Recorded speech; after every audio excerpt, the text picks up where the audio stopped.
तो देखिए, भारत की राजनीति मौजूदा दौर में एक बार फिर से कमंडल और मंडल के बीच की जंग में गुजर रही है।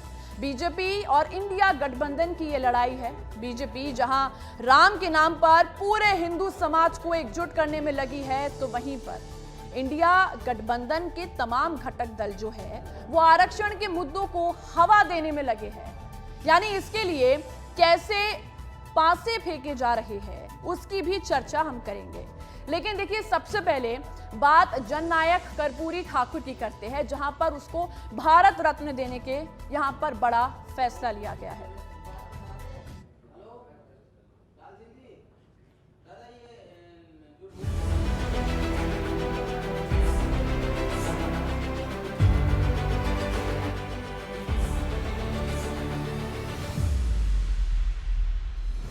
भर के मेरे परिवारजनों की ओर से जननायक कर्पूरी ठाकुर जी को उनकी जन्म शताब्दी पर मेरी आदरपूर्ण श्रद्धांजलि। इस विशेष अवसर पर हमारी सरकार को उन्हें भारत रत्न से सम्मानित करने का सौभाग्य प्राप्त हुआ है। भारतीय समाज और राजनीति पर उन्होंने जो अविस्मरणीय छाप छोड़ी है, उसे लेकर मैं अपनी भावनाओं और विचारों को आपके साथ साझा कर रहा हूँ। कर्पूरी ठाकुर को भारत का सबसे बड़ा नागरिक सम्मान देने का ऐलान हुआ तो कर्पूरी ठाकुर का नाम गूगल पर ट्रेंड करने लगा। वो पीढ़ी जो जननायक कर्पूरी ठाकुर के बारे में बहुत नहीं जानती, वो भी इंटरनेट पर उन्हें जानने और समझने में जुट गई। दरअसल कर्पूरी ठाकुर सिर्फ बिहार के मुख्यमंत्री ही नहीं रहे, उनके कई फैसलों ने सियासत की धारा बदल दी।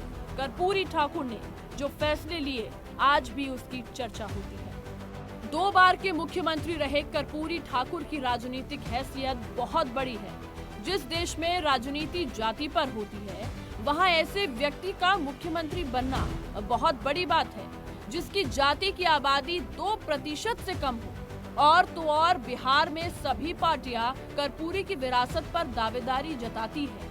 मुख्यमंत्री रहते हुए कर्पूरी ठाकुर ने कई ऐसे फैसले लिए जो देश के लिए मिसाल बने। कर्पूरी ठाकुर ने ही देश में पहली बार सरकारी नौकरी में ओबीसी के लिए आरक्षण लागू किया, सरकारी नौकरी में महिलाओं के लिए आरक्षण का प्रावधान किया, मैट्रिक तक मुफ्त पढ़ाई की घोषणा की, उप मुख्यमंत्री रहते हुए अंग्रेजी की अनिवार्यता खत्म की, बिहार में उर्दू को दूसरी राज्य भाषा का दर्जा दिया, गैर लाभकारी जमीन पर माल गुजारी टैक्स बंद किया और ये सुनिश्चित किया कि सरकारी ऑफिस में चतुर्थ वर्गीय कर्मचारी लिफ्ट का इस्तेमाल कर पाए। जाहिर तौर पर कर्पूरी ठाकुर कई राजनीतिक दलों के आदर्श बन गए।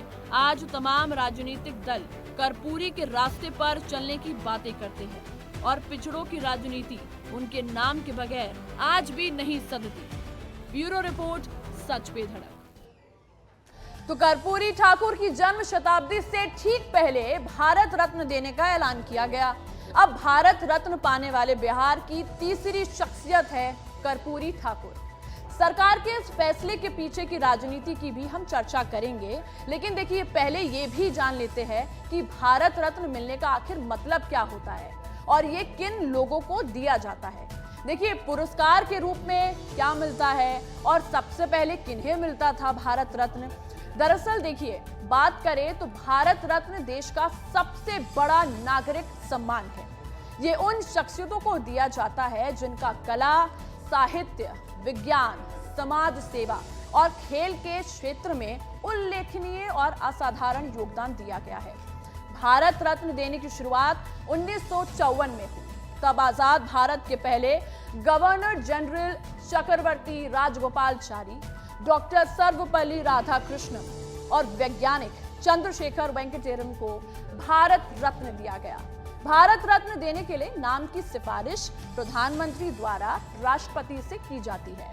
अब पुरस्कार के तहत राष्ट्रपति द्वारा हस्ताक्षरित एक प्रमाण पत्र और एक पदक मिलता है। देखिए, धनराशि नहीं की जाती है, लेकिन कई तरह की सुविधाएं इसमें दी जाती है। ये जरूरी नहीं कि भारत रत्न सम्मान हर साल दिया ही जाए। कर्पूरी ठाकुर की अगर बात करें तो उनको सबसे बड़ा नागरिक सम्मान दिए जाने के पीछे की सियासत को समझना मुश्किल नहीं है। बिहार और यूपी में कर्पूरी की मुरीदों की तादाद कम नहीं है। वो यहाँ ओबीसी के सबसे बड़े नेता माने जाने हैं। और राष्ट्रीय जनता दल हो या फिर नीतीश की अगुवाई वाला जनता दल यूनाइटेड, यहां तक कि समाजवादी पार्टी भी उन्हें अपना आदर्श मानती है।